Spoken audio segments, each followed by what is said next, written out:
Ustedes saben que la ley de emergencia económica contempla, entre otras cosas, una de las cuestiones más discutidas de esta semana, que es la aplicación del 30% para las compras en dólares. Inmediatamente el sector turístico se vio sensibilizado por la determinación y aparecieron un montón de asteriscos, de grises, de preguntas sin respuestas en el medio, sobre todo aquellas que empezaron a agregar servicios que se contratan en dólares, por ejemplo, los servicios streaming de audio, de video, con los que nosotros convivimos prácticamente a diario, que también serán sensibles a esos incrementos.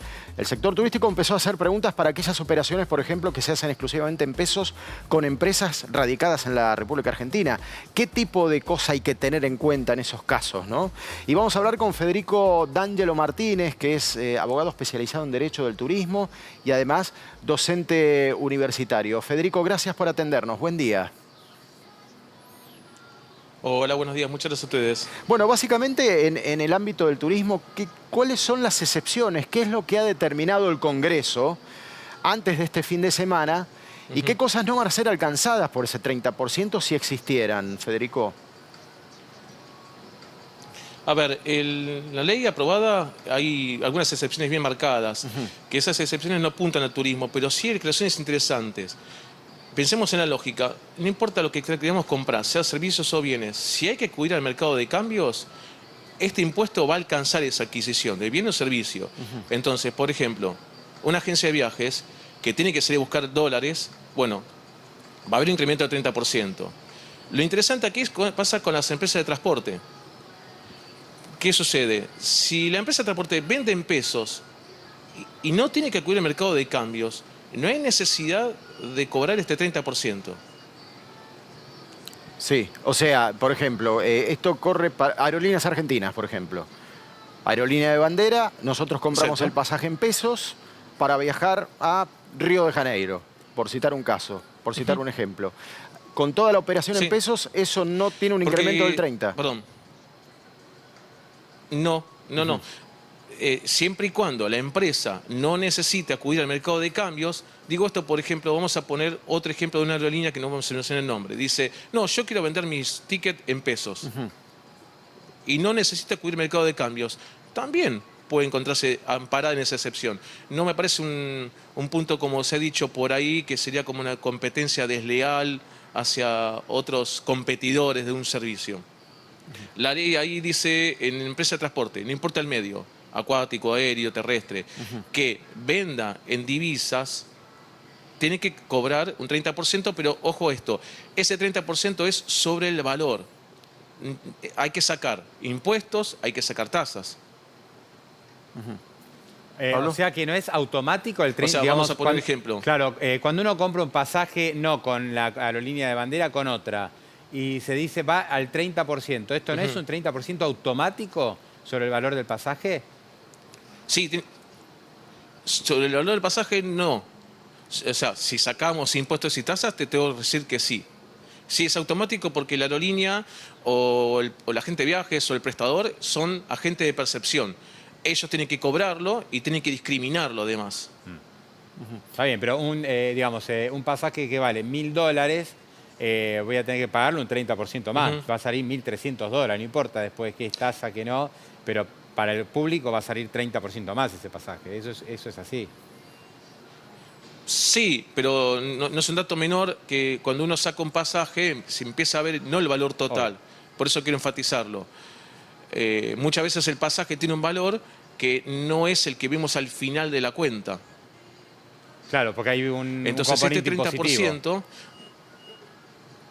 exactamente, entre tasas e impuestos hay un componente que le da un volumen a ese pasaje. Doctor, que yo entiendo que el cliente final dirá, sí. Le quería hacer otra consulta. Aquí hay un tema que es una zona gris. Sí. Hay muchos servicios en Argentina que se cobran en dólares. Un hotel en el sur, por ejemplo, es muy habitual cobrarlo en dólares, una excursión. Uno paga la tarjeta y le viene en dólares.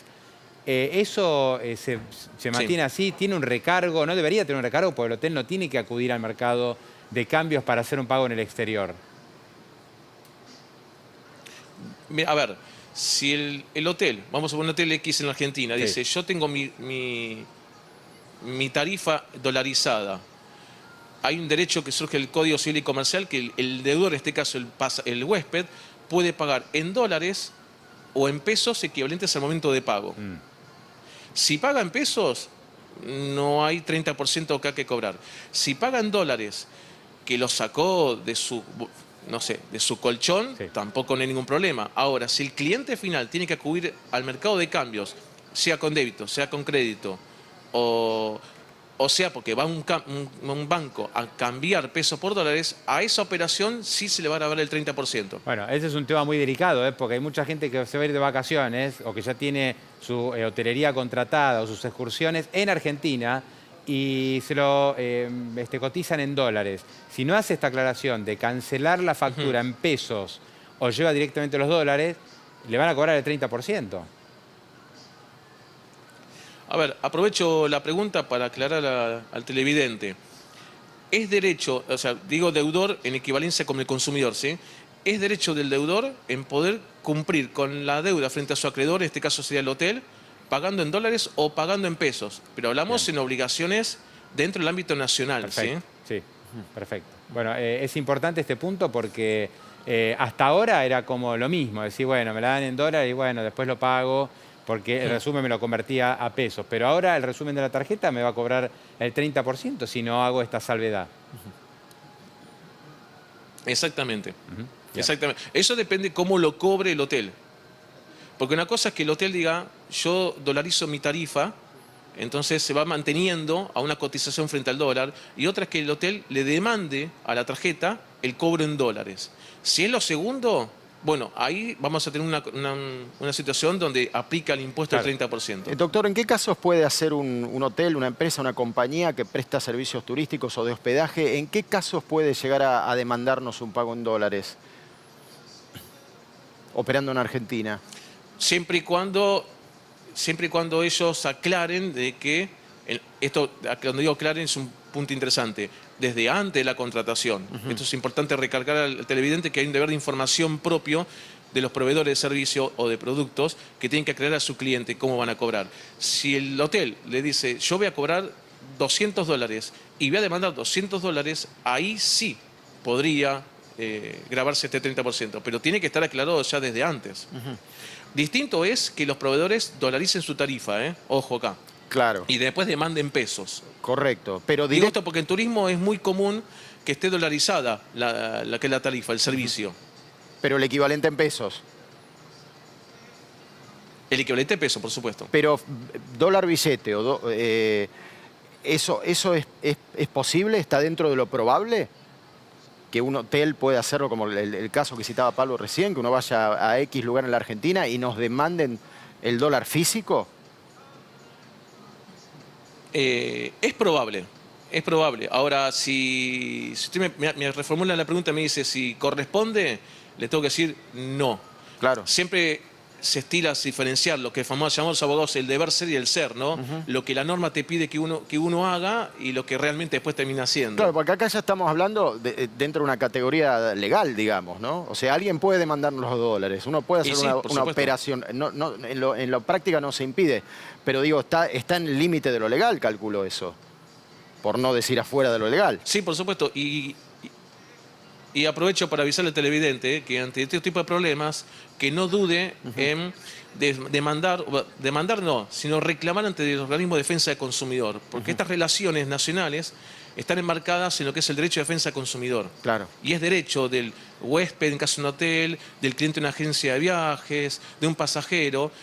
Cuando hablamos de contrataciones hechas en Argentina, poder demandarlos. En el caso de pasajes, importante aclararlo, no en defensa del consumidor, sino ante ANAC, porque hay una excepción en defensa del consumidor con respecto a los pasajes. Doctor, muchísimas gracias, que siga muy bien, muy amable. No, gracias a ustedes, saludos. Gracias.